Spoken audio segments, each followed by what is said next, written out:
বাসি মুখে খেজুরের রস খাওয়ার যে কি স্বাদ সেটা যারা খায়নি তারা কি করে বুঝবে।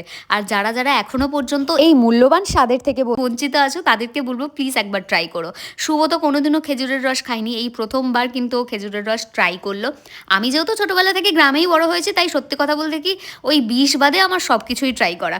যাই হোক, তো আজকে কিন্তু আমাদের পাড়ার পিকনিক, তাই সকালবেলা ঘুম থেকে উঠেই আমি ফ্রেশ হয়ে চলে গেলাম আমাদের বাড়ির পাশের জায়গাটায় যেখানে রান্নাবান্নার সব আয়োজন হচ্ছে।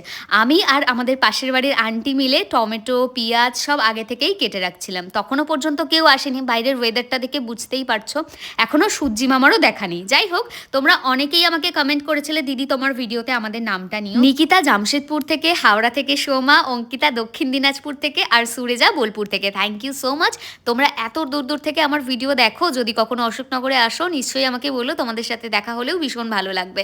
আর তোমরা অনেকেই ওয়েট করছিলে আমাদের পাড়ার পিকনিকের ব্লগের জন্য। এই হচ্ছে আমাদের পাড়ার নতুন বউ। তো সবাইকে আমি ক্লিপে নিলাম।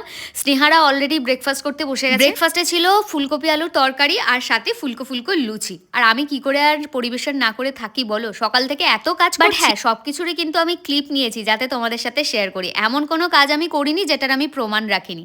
আচ্ছা চলো আমরা তাহলে এবার ব্রেকফাস্টটা করে নিই, কারণ আমার ভীষণ খিদে পেয়ে গেছে। সেই সকালবেলা উঠে শুধুমাত্র আখের রস আর তারপর চা আর দুটো বিস্কিট খেয়েছি। তোমাদের সাথে নেক্সট পার্টে বাকিটা শেয়ার করবো। দেখা হবে নেক্সট ভিডিওতে। টিল দেন ভালো থেকো।